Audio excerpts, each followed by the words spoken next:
नमस्कार, स्वागत है आपका आदिशक्ति परिवार में।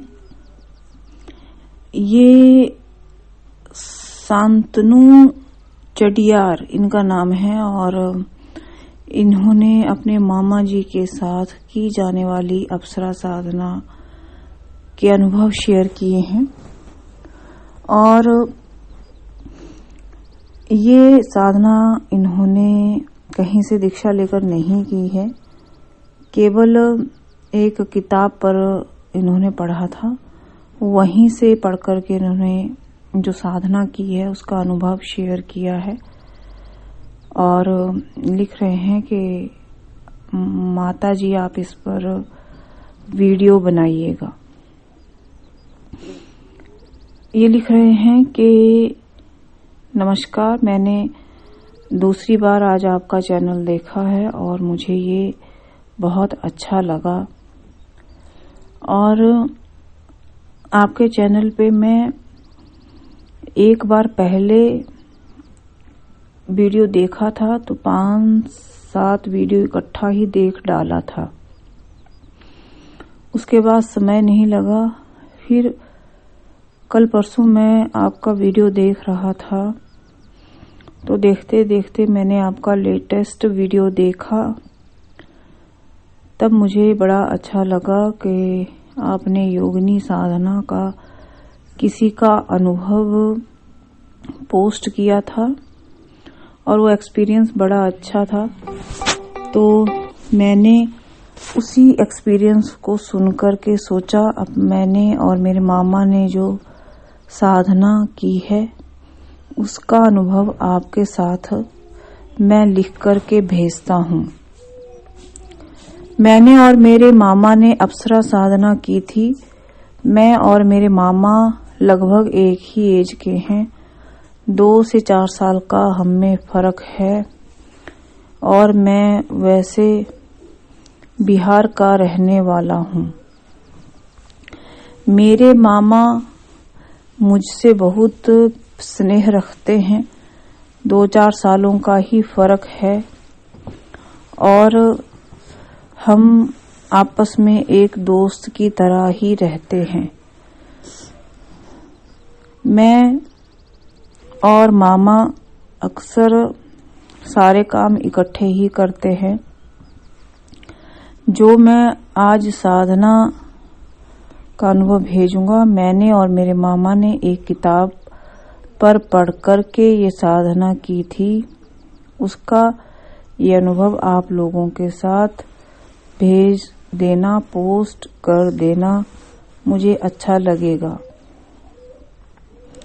मेरा और मामा का आपस में क्वालिटी टाइम हम लोग बिताते थे और उस क्वालिटी टाइम में ही हमने एक किताब को खरीदा और उस किताब में हमने पढ़ना शुरू किया। धर्म कर्म की बहुत सारी बातें थी, प्रेत के ऊपर भी बहुत सारी बातें लिखी थी और अप्सरा साधना, यक्षिणी साधना के ऊपर भी बहुत सारी बातें लिखी हुई थी। मैंने और मेरे मामा ने अप्सरा साधना को जंगल में करने का मन बनाया। बहुत ही डिफरेंट अनुभव था और जो जो शक्तियां हमारे सामने खड़ी हुई उनका मैं नाम नहीं जानता, लेकिन लिख कर बता सकता हूँ कि वो कैसी कैसी दिखती थी। हम जंगल में वो साधना करने के लिए चले गए। हमें साधना की ABCD पता नहीं थी, लेकिन बस ये जानते थे कि हमें साधना करना है और अप्सरा आ जाएगी।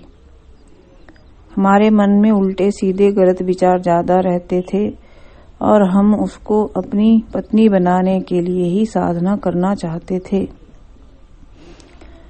मामा ने डिसाइड किया कि पहले मैं साधना करूंगा, फिर जब मुझे अप्सरा मिल जाएगी तो तू कर लेना। मैंने भी ये बात को हामी भरी थी।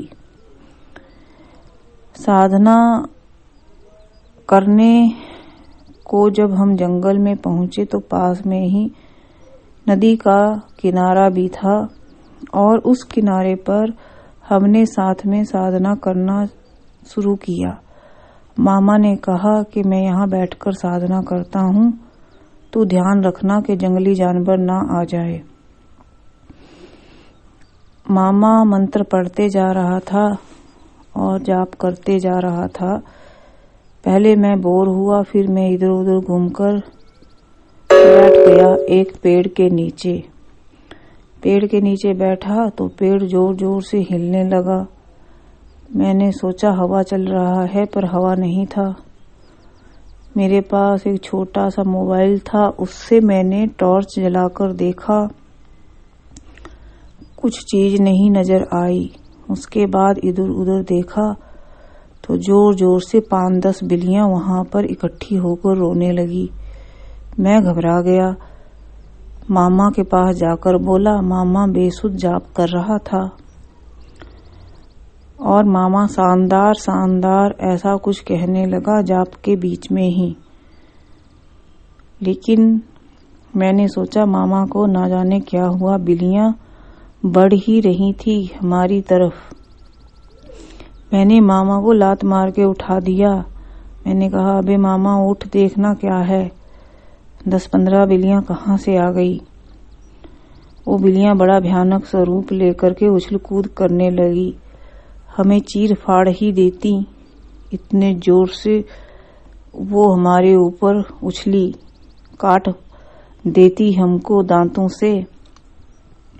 मैं और मामा सरपट भागे। आगे देखा, सफेद लिबास में कोई बूढ़ी औरत खड़ी थी और उसके सिर पे 2 सींग भी थे और पीछे को उसके पंख, वो भी सफेद ही थे। हमने देखा उसके 2 दांत भी बाहर को थे। मामा की नजर भी उस पे पड़ी। मामा की भी सिटी पिटी गुल हो गई। हम दूसरी दिशा में भागे तो वहां पर लोमड़ियां ही लोमड़ियां थी। उधर से दूसरी तरफ भागे तो देखा कि एक काला साया हमारी तरफ बढ़ रहा था। लंबा काला जला हाथ भी था। फिर बाद में समझ आया कि जहां पर हम बैठे थे वहां पर ही लोगों की कब्रें नदी किनारे जला देते थे। नदी की तरफ को भागे तो नदी से कुछ जलती हुई आत्माएं, अधजले शरीर नदी से बाहर निकल रहे थे। हमने बहुत कोशिश की इधर उधर भागने की।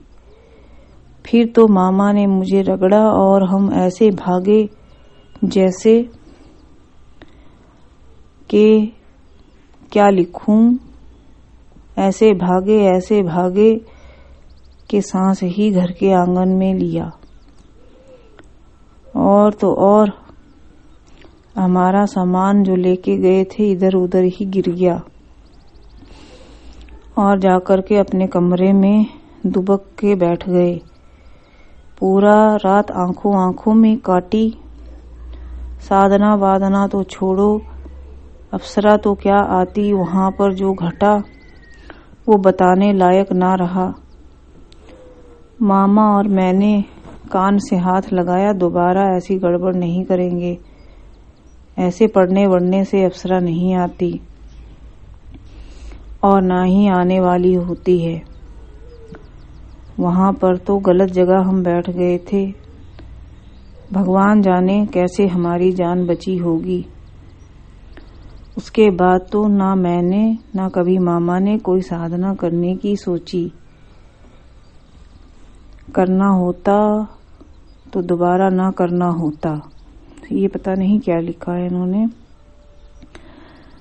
और आपकी वीडियो को मैं बहुत लाइक करता हूँ और हमेशा अपने मामा के साथ शेयर भी कर देता हूँ। ये जो मैंने आपको सच्ची घटना बताई है ये बिल्कुल ट्रू है और मेरे मामा भी ये सब जानते हैं कि मैं आपको ये लिखकर भेज रहा हूँ। मामा ने भी आपका वीडियो देखा था और वो भी कहते हैं कि ये साधना अच्छी देती हैं, मैं भी घर पे ही करूँगा। पर मेरा विश्वास अभी ना बना है, अभी नहीं मैं कह सकता, पर कभी भी करूँगा तो आपसे आज्ञा लेकर ही करूँगा। आप वीडियो बनाकर जरूर YouTube पर डाल देना, बहुत खुशी मुझे होगी। आपको नमस्ते।